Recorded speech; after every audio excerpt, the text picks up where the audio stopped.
বিশাল আকৃতির একটা জাল, যেটা দিয়ে মাছ ধরে, একদম অনেক লম্বা।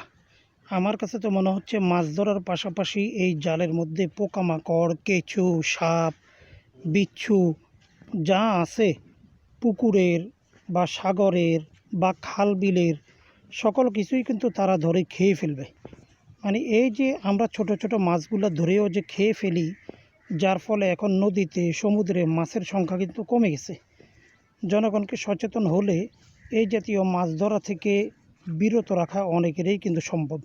বিশাল আকৃতির এই যে লোহার রেলিং দিয়ে দিয়ে কিন্তু এই জালটা তৈরি করছে, এলাহি একটা জাল। সাধারণত অনেক জায়গায় এই জালটা দেখা যায় না। এই যে বিশাল সাইজের একটা জাল।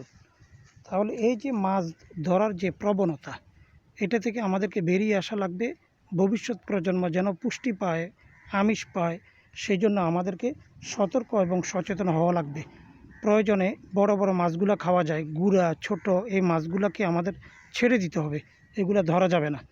আমি এখন মুন্সিগঞ্জ জেলায় আছি, এখানে এই জালটা আমি দেখতে পেয়েছি। যাই হোক, আমরা সবাই এই জাতীয় কাজ থেকে একটু বিরত থাকব।